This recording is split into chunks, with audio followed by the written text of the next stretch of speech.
السلام علیکم انجینئر صاحب، کیسے ہیں؟ سید حیدر صاحب خیریت سے ہیں؟ السلام علیکم حسن بھائی، احوال شریف؟ اللہ آپ کو عزت سلامتی دے. تھینک یو سر، اللہ آپ کو عزت دے. میری آواز آ رہی ہے؟ بہتر ہے؟ کچھ مجھے لگ رہا تھا کہ بہت خامی ہے. بہتر، پرفیکٹ ہے، پرفیکٹ ہے، آواز پرفیکٹ. اچھا، بہت شکریہ، بہت شکریہ قبلہ. میں تو آپ کی تمام سخنرانی اور تقریر اور مناظرات فارسی، انگلش، اردو اور ماشاءاللہ عربی کی بھی دیکھتا رہتا ہوں. جی بہت سارے سوالات میرے ذہن میں آتے ہیں ذاکرین کے حوالے سے، عزاداری کے حوالے سے. جی سر. لیکن سب سے اہم بات جو ہے وہ یہ ہے کہ کسی انسان کا مطالعہ ناقص ہو سکتا ہے، ناقص ہو سکتا ہے، جی تو اس کے پاس جواز ہے کہ ایک چیز کا اس کو علم نہیں تھا یا مطالعے میں نہیں تھا اس کو. لیکن اگر ایک انسان کی عقل ناقص ہے تو پھر اس کے اوپر کوئی حجت نہیں ہے، جیسا کہ آپ فرما چکے ہیں. میں یہ دیکھتا ہوں کہ یہ کتنا بڑا معجزہ ہے آپ کی شکل میں، آپ کے چینل کی صورت میں، کہ جو انفجار علم آپ کی شخصیت میں ہے اور جو نور آپ اہل بیت علیہ الصلوۃ والسلام کی احادیث کے ذریعے ہم تک پہنچا رہے ہیں، یہ ایک بہت بڑی ہدایت کا سلسلہ ہے. انفجار ہدایت ہے، انفجار نور علم ہے اہل بیت علیہ الصلوۃ والسلام کا، جو آپ کے توسط سے شاید آپ کو منتخب کیا گیا اسی لیے، اور آپ کا مشن بھی وہی ہے کہ ہم تک صحیح حدیث پہنچے، صحیح تعلیمات اسلامی پہنچے. میں اکثر یہ سوچتا ہوں کہ جو مسئلہ ہے ہمارے درمیان، دو چیزیں تو آپ نے اس کا قلع کما کر دیا، دفنا دیا اس کو، کہ سیدانی کا غیر سید سے شادی اور تقلید کا مسئلہ. آج تک کوئی بھی اس کے دفاع میں نہیں آ سکا. یہ بہرحال اس چیز سے ثابت ہو گیا کہ آپ کا ادعا درست ہے، اور گمراہ جو لوگ ہیں وہ اندھی تقلید میں پڑے ہوئے ہیں، ناقص العقل ہیں یا ناقص العلم ہیں. مجھے یہ بتائیے کہ ذاکرین نے جو خرافات ہم تک پہنچائی ہیں اہل بیت علیہ السلام کے حوالے سے، ان کی فضیلت کو بڑھا چڑھا کر، خاص طور سے مولا علی علیہ السلام، جو ان کی مافوق الفطرت طاقت ہے اس کا اظہار بہت زیادہ کرتے ہیں. اور سب سے اہم بات یہ ہے کہ وہ ذاکرین جو ہمارے علاقے سے تعلق نہیں رکھتے، ہمارے ملک سے تعلق نہیں رکھتے، باہر سے آ کے وہ چیزیں بیان کرتے ہیں جس میں ان کو داد ملے اور اگلے سال کی ان کی بکنگ مکمل ہو جائے کہ بھئی یہ ذاکر جو ہے بہت اچھے. اس میں زیادہ تر قصور تو عوام کا ہے نا کہ وہ ایسی چیزیں قبول کیوں کرتے ہیں. مولا علی کے جو طاقت بشری سے بڑھ کر ان کے فضیلت ہے، کی حیثیت اپنی جگہ ہے، جو انہوں نے ایک انسانی ایک بشری لباس کے اندر، بشری احساسات کے اندر جو کام کیے ہیں، اس کی ہم کو کیوں نہیں وہ تقلید کرتے، اس کو کیوں نہیں اجاگر کرتے ہیں کہ بھئی آپ رزق حلال کمائیں، محنت کریں، جھوٹ مت بولیں، اہل بیت علیہ السلام کی اور ان کی جو ارشادات ہیں ان پر اپنی پوری صحیح کریں، کوشش کریں کہ اس پر آپ کاربند ہو. ان ذاکرین کے حوالے سے مجھے یہ بتائیے قبلہ کہ ان کو کس طریقے سے یہ ماس میڈیا، یہ چھوٹی بات نہیں ہے. کسی ممبر پہ بیٹھ کے ایک موب کو ایڈریس کرنا بہت بڑی ذمہ داری ہوتی ہے، معمولی چیز نہیں ہے. اس سے تو پورا معاشرہ بھی آپ تباہ کر سکتے ہیں اور پورے معاشرے کو آپ ایلیویٹ بھی کر سکتے ہیں اچھی اقدار کے ساتھ. ان ذاکرین کو روکنے کا یا ان کو لگام دینے کا کوئی طریقہ ہے؟ کس طریقے سے کیا جا سکتا ہے؟ آپ کی خدمت میں عرض کریں کہ ہم سب شیعہ ہیں، ہم اہل بیت علیہ السلام کے غلام ہیں، اہل بیت علیہ السلام کے نوکر ہیں. ہمارا دین ایمان ہی اہل بیت علیہ السلام اور ان کے فضائل ہیں، اور ان کے دشمنوں سے دشمنی کر رہے ہیں. یہ ہمارا دین یہی ہے، اس کے علاوہ دین ہے نہیں ہمارا. شعار دین ہے. بالکل. اور امیر المؤمنین علیہ السلام کے فضائل، ان کا علم، ان کا قدرت، ان کی طاقت، ان کے جیسے حافظ کا شعر ہے، کتاب فضل ترا آب بحر کافی نیست، کہ سر انگشت تر کنم و صفحہ بشمارم، کہ تیرے فضیلت کی کتاب کو سمندر کا پانی کافی نہیں ہے کہ میں انگلی اپنا تر کروں اور اس کے صفحے گن لوں. فضائل امیر المؤمنین علیہ السلام. ہاں بالکل. عرض یہ ہے کہ امیر المؤمنین علیہ السلام کے فضائل ہمارے عقل سے، ہمارا عقل کیا چیز ہے؟ انبیاء علیہ السلام کے عقول سے باہر. اور امیر المؤمنین علیہ السلام سر اللہ ہیں. امیر المؤمنین علیہ السلام اللہ تعالیٰ کے حجت ہیں زمین و آسمان پر. ان کے فضائل ان کے اپنی لسان اقدس سے، ان کے اولاد طاہرین علیہ السلام کے لسان اقدس سے، رسول صلی اللہ علیہ وسلم کے لسان اقدس سے بے شمار آئی ہیں. لیکن وہ فضائل بہت مختلف ہیں جو ذاکرین لوگوں کو سناتے ہیں. ذاکرین دین کی بدنامی کرتے ہیں اکثر، میں نہیں کہتا سب، بہت سارے ذاکرین ہیں وہ چیزیں کہتے ہیں جو غلط ہیں، جن سے ائمہ علیہ السلام نے منع کیا. ان کو ایک ہی طریقہ آتا ہے کہ امیر المؤمنین علیہ السلام کا مقایسہ کریں اللہ سے، کبھی اللہ پہ روز غالب اور کبھی امیر المؤمنین علیہ السلام غالب. یہ ان کا قیاس کیا جائے کہ بھئی کون بڑا ہے، زیادہ بڑا ہے. رسول اللہ صلی اللہ علیہ وسلم اس طرح بیان نہیں کرتے تھے امیر المؤمنین علیہ السلام کے فضائل کو. اب رسول پاک صلی اللہ علیہ وسلم نے جس طرح خطبہ غدیر میں اور دوسرے خطبوں میں بہت زیادہ ہیں انہوں نے. اور یہ احادیث جو پیغمبر صلی اللہ علیہ وسلم نے امیر المومنین علیہ السلام کے فضائل میں بیان کیا، ایسا لگتا ہے کہ پیغمبر کا اور کام ہی نہیں تھا. یعنی جتنے آپ احادیث لے لیں پیغمبر کی شیعہ اور مخالفین کے کتب میں، جو نماز کے متعلق روزے ان کو ایک سائڈ پہ رکھیں اور امیر المومنین علیہ السلام کے فضائل اہل بیت علیہ السلام کے فضائل دوسری طرف رکھیں، وہ زیادہ ہیں. ایسا لگتا ہے کہ یعنی تقیہ کے باوجود، تعصب کے باوجود، کہ تقیہ کی وجہ سے شیعوں نے کم نقل کیا اور تعصب کی وجہ سے مخالفین نے حذف کیا، نقل نہیں کیا. اس کے باوجود جب آپ کثرت دیکھتے ہیں ہاں تو یہ لگتا ہے کہ نبی صلی اللہ علیہ وسلم کا اور کام ہی نہیں تھا. صبح و شام وہ فضائل بیان کرتے تھے اپنے اوصیاء طاہرین علیہ السلام کا. عرض یہ ہے، آپ میرے اپنے بھائیوں سے گزارش کرتا ہوں، دین ہے اللہ کی جانب سے، رسول صلی اللہ علیہ وسلم اس کے حامل ہیں، اس کے لسان ہیں، اس کے ٹیچر ہیں، ائمہ طاہرین علیہ السلام اس کے ٹیچر ہیں. ہم دیکھیں آپ فضائل جس طرح انہوں نے بیان کیا، یہ ذاکرین کہاں سے آئے؟ ذاکرین کی کیا ویلیو ہے؟ جس طرح آپ مقایسہ کریں کہ جس طرح پیغمبر بیان کرتے تھے وہ اس طرح بیان جیسے یہ بیان کرتے ہیں، جس طرح ائمہ طاہرین علیہ السلام فضائل بیان کرتے تھے، معرفی کرتے تھے کہ ہم اس طرح ہیں، یہ وہ اس طرح ذاکرین کی طرح. بہرحال ائمہ علیہ السلام کی طرح کوئی بیان نہیں کرتا، لیکن ائمہ علیہ السلام کے مد مقابل جس باتوں سے انہوں نے منع کیا اس طرح بیان کرنا یہ نہایت غلط بات ہے. اور جن باتوں کو ائمہ علیہ السلام نے اپنے سے نسبت نہیں دیا ہے، تم آ کے ان سے ائمہ علیہ السلام سے اس سے منع کیا ہے. فرمایا تمہیں وہ باتیں جن کا تمہیں علم نہیں ہے، تم اپنے سے حق نہیں رکھتے کہ تم اس کو آ کے ہم سے نسبت دے دو، کیونکہ تمہارے ذہن میں لگتا ہے کہ اچھی بات ہوگی تو امام علیہ السلام ایسے ہوں گے. تو عرض یہ ہے میرے محترم ناظرین، ہم اگر شیعہ ہیں، تمام شیعہ بھائیوں سے کہتا ہوں، ذاکرین بھائیوں سے بھی یہ عرض ہے، تشیع کا مطلب یہ ہے کہ دین ہم نے 14 معصومین علیہ السلام سے لینی ہے. 14 معصومین علیہ السلام کے الفاظ کیا ہیں امیر المؤمنین علیہ السلام کے فضائل بیان کرنے میں اور ائمہ علیہ السلام کے بیان کرنے میں، اور ان کا طریقہ کیا ہے، وہ سیکھنے کی ضرورت ہے. وہ اگر ہم سیکھ لیں، اگر ہم اس صورت میں نجات پائیں گے میرے عزیزو. قیامت کا دن حق ہے اور ہم نے جانا ہے، حساب دینا. نجات اس کی ہوگی جس کا عقیدہ، جس کا عمل زیادہ سے زیادہ موافق ہو رسول صلی اللہ علیہ وسلم اور آل رسول علیہ السلام کے ساتھ. تو میرے بھائیو، میرے عزیزو، اہل بیت علیہ السلام کی محبت میں ہم ہزار زندگی بھی قربان کریں یہ کچھ بھی نہیں ہے. اور ان کے فضائل کا پہلا حرف ہماری سمجھ سے باہر ہے، لیکن فضائل وہی ہیں جو انہوں نے اور بہترین فضائل انہوں نے بیان کیا. آپ کو بنانے کی یہ دین کیا دین ہے؟ یہ تو جھوٹ ہے کہ اگر ذاکرین بنا لیں تو دین کامل ہے. یہ کیا تہمت ہے، یہ کیا بہتان ہے دین پر. ذاکرین کے یہی تاثر تو پیدا کیا گیا ہے، یہی ذاکرین پیدا کر رہے ہیں، جس سے اتفاق تو نہیں ہوگا، نفاق ہو رہا ہے. خود شیعوں کے درمیان نفاق پیدا ہو رہا ہے تقلید اور غیر مقلد کے حوالے سے. اور میں نے دو حدیث کے بارے میں آپ سے استفادہ کرنا ہے قبلہ. ایک تو یہ کہ ایک حدیث میں نے سنی ہے، پڑھی نہیں ہے ابھی تک، میں مطالعہ کرتا رہتا ہوں. اس میں یہی ہے کہ اہل بیت علیہ السلام نے کہا ہے کہ جو ہم ہیں اتنا ہی بیان کرو، جو ہم نہیں ہیں وہ بیان نہیں کرو. یعنی ان کے ذات سے وہ چیزیں منسلک کرنا جو ان کے وصائف میں سے نہیں ہے، وہ بھی یہ بھی غلط ہے. یہ ائمہ کی تعلیم سے انحراف کرنا ہے، اور جس کی ظاہر ہے، جو میں تو سمجھتا ہوں یہ گناہ میں آتا ہے. اور دوسرا یہ ہے کہ میں نے ایک حدیث پڑھی تھی، کسی صاحب نے مجھے بتایا تھا کہ امام جعفر صادق علیہ السلام کا قول ہے کہ اگر تم دوسرے فرقے کے مساجد میں جاتے ہو، نماز پڑھتے ہو ان کے طریقے سے، تو اس کا ثواب زیادہ ہے. میں نے نہیں دیکھا، لیکن یہ سنا ہے. اگر آپ اس پہ تھوڑی سی صرف نظر کر کے ہدایت فرما دیں تو بہت اچھا ہوگا. دیکھیں، جہاں تک ائمہ طاہرین علیہ السلام کے متعلق ہے، انہوں نے سختی سے نہ صرف منع کیا ہے کہ جو فضائل ہم اپنے سے نسبت نہیں دیتے آپ ہم سے نسبت نہ دیں، انہوں نے لعنت کیا ہے ایسے لوگوں کو جو ائمہ علیہ السلام سے وہ باتیں نسبت دیتے ہیں جو ائمہ علیہ السلام نے اپنے آپ سے نسبت نہیں دیا. یہ ایک لمحہ ہے تفکر کے لیے، ایک لمحہ ہے رکنے کے لیے، تأمل کے لیے، کہ تأمل کرو بھائیو. ادھر بیٹھ کے جو بھی منہ میں آئے ائمہ علیہ السلام سے نسبت دے دو، کیونکہ تم سمجھتے ہو وہ فضیلت ہے، اس کو ائمہ علیہ السلام سے نسبت دے. اس کی اجازت نہیں ہے. رسول اللہ صلی اللہ علیہ وسلم دین کامل لے کے آئے، آپ کو اس میں ملانے کی ضرورت نہیں ہے. میں آپ کی خدمت میں عرض کروں کہ یہ کتاب بصائر الدرجات ہے، چاپ قوم مقدسہ، یہاں پر صفحہ نمبر 241 میں ملاحظہ فرمائیے. اسماعیل ابن عبد العزیز کہتے ہیں کہ امام جعفر صادق علیہ السلام نے مجھ سے فرمایا ذع لی فی المتوضع مان، وضو خانے میں میرے لیے پانی رکھ دو. متوضع بولتے ہیں اس جگہ پہ بیت الخلاء کو، بیت الخلاء میں میرے پانی رکھ دو تاکہ میں وہاں قضاء حاجت کروں. فقمت فوضعت له، میں نے پانی رکھ دیا، امام علیہ السلام چلے گئے بیت الخلاء میں چلے گئے. فقلت في نفسي انا اقول فيه كذا وكذا ويدخل المتوضع، میں نے اپنے دل میں سوچا، میرا تو عقیدہ، میں تو اس شخص کے متعلق کیا عقیدہ رکھتا تھا، کیا فضا، اب اس کو بیت الخلاء کی ضرورت ہے. میں تو یہ عقیدہ رکھتا تھا، یہ کیسا، یہ تو اس آسمانوں سے اس کے کمیونیکیشن ہے، فلان یہ تو بیت الخلاء کی ضرورت ہے اس کو. فلم يلبث ان خرج، کچھ لمحوں کے بعد امام علیہ السلام باہر آئے.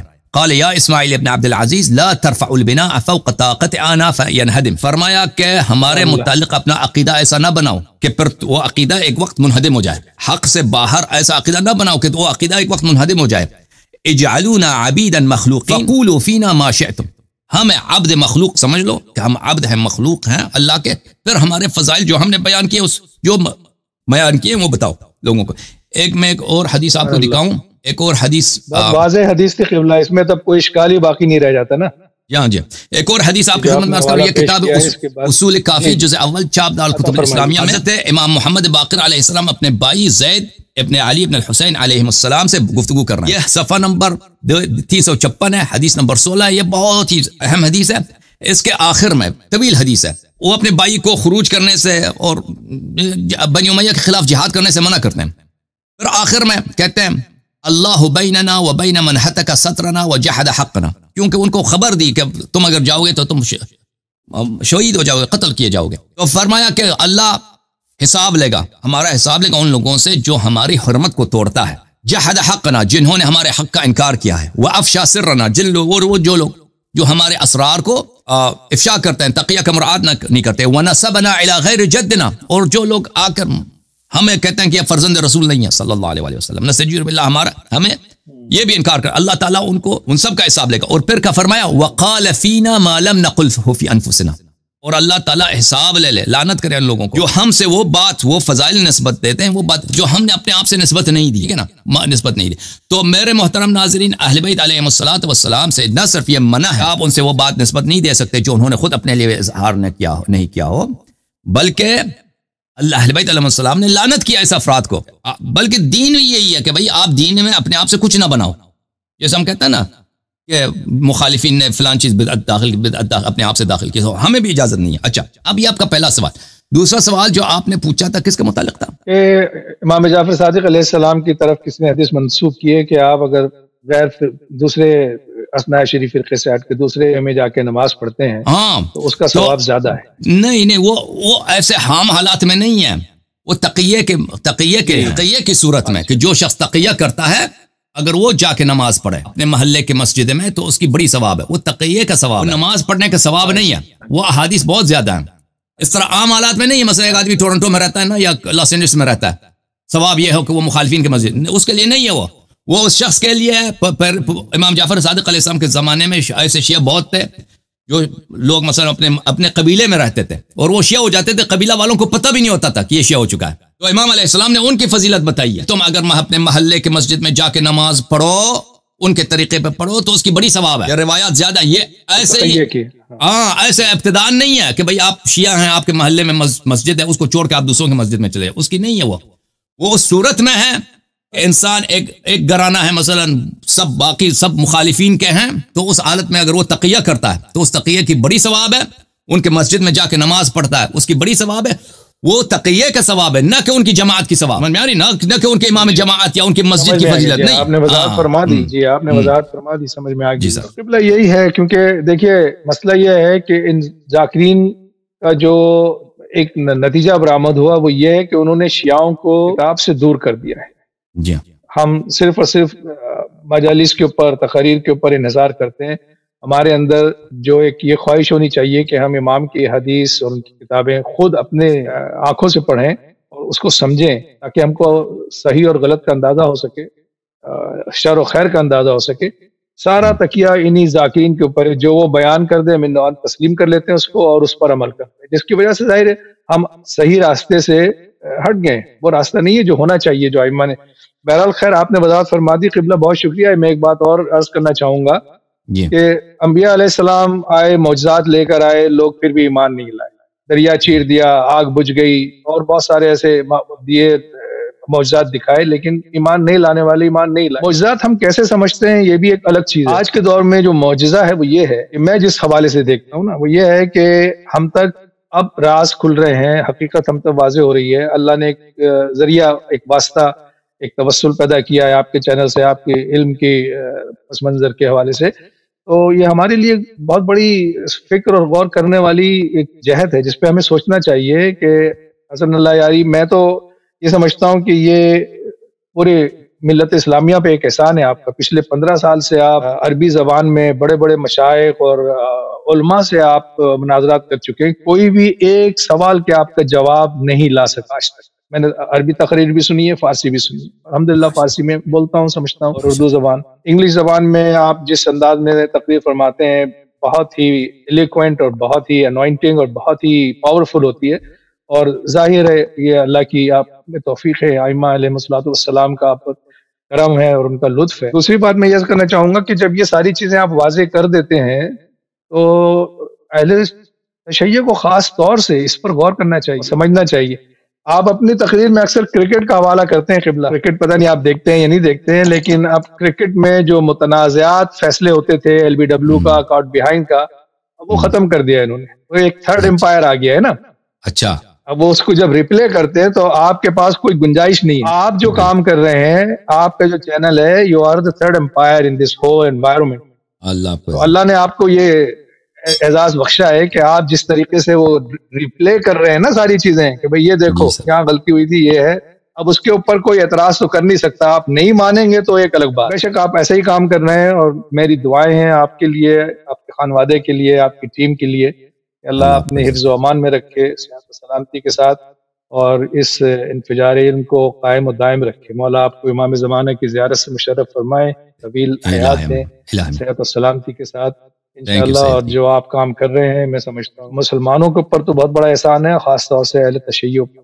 ہمارے اندر خامیاں ہیں، آپ اس کو اجاگر کر رہے ہیں. ہمارے اندر علم سے ہٹ کر تقلید کا رجحان بہت زیادہ رہا ہے پچھلے 40 سالوں میں، 50 سالوں میں. اس کو ختم ہونا چاہیے، اور عوام میں جب شعور آئے گا آپ کی تعلیمات کو، آپ کے جو حوالے جات ہیں ان کو دیکھ کے، وہ خود رد کریں گے. ایسے ذاکرین کو ممبر رسول پہ بیٹھنے کا حق نہیں ہے جو نفاق کی جگہ نفاق پیدا کر. اللہ بہت ساری دعائیں آپ کے لیے. بہت شکریہ، آپ نے مجھے وقت دیا. مولا آپ کو جزا دے، ائمہ علیہ السلام اس کار خیر کی جزا دے دنیا میں بھی اور آخرت. السلام علیکم ورحمۃ اللہ. وعلیکم السلام ورحمۃ اللہ تعالی وبرکاتہ. میں اپنے ڈاکٹر بھائی کا بڑا شکریہ ادا کرتا ہوں. اللہ تعالیٰ ان کو جزائے خیر دے.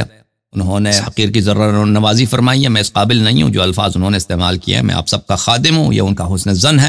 اللہ تعالیٰ انشاءاللہ ہمیں توفیق دے کہ ہم آل محمد علیہ السلام کی بہتر سے بہتر غلامی کریں، اور انشاءاللہ قیامت کے دن رسول اللہ صلی اللہ علیہ وآلہ وسلم ہمارے گناہوں کے شفیع ہو جائے انشاءاللہ، اور اہل بیت علیہ السلام کی شفاعت ہم سب کو مل جائے.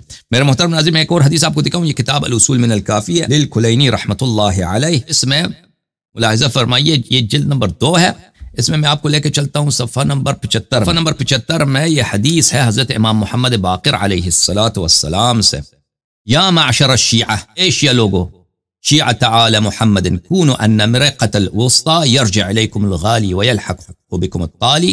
فقال رجل من الأنصار يقال له السعد جعلت فداك ما الغالي. ایک صحابی نے حضرت امام محمد باقر علیہ السلام سے پوچھا کہ غالی کون ہوتے ہیں؟ فرمایا قوم یقولون فینا ما لا نقوله فی انفسنا. وہ ایک قوم ہے کہ وہ باتیں ہم سے نسبت دیتے ہیں جو ہم خود اپنے آپ سے نسبت نہیں دیتے. غالی کون ہے؟ غالی وہ ہیں جو وہ باتیں ہم سے نسبت دیتے ہیں جو ہم خود اپنے آپ سے نسبت نہیں دیتے. فلیس اولئک منا ولسنا منہم. وہ ہمارے شیعہ نہیں ہیں، ہم ان کے امام نہیں. وہ ہمارے شیعہ نہیں ہیں اور ہم ان کے امام نہیں ہیں. تو یہ کیا ہے بھائی کہ یہ اپنے آپ سے اہل بیت علیہ السلام کے لیے فضائل بنانا. یہ غالی کی جو ہے، غالی کی خاصیت یہی ہے، غالی کی تعریف یہی ہے کہ وہ اہل بیت علیہ السلام سے وہ باتیں نسبت دیتے ہیں جو خود اہل بیت نے اپنے آپ سے نسبت نہیں دیا. ایک اور حدیث آپ کو دکھاؤں کہ اہل بیت علیہ السلام نے غلات کی تکفیر فرمائی ہے. یہ غالی کی تعریف پر کیا ہوا؟ غالی وہی لوگ ہیں جو اہل بیت علیہ السلام سے وہ باتیں نسبت دیتے ہیں جو خود انہوں نے اپنے سے نسبت نہیں دیا. یہ کتاب قرب الاسناد چاپ مؤسسۃ آل البیت علیہم السلام. یہاں پہ ملاحظہ فرمائیں صفحہ نمبر 64 میں حدیث نمبر 204.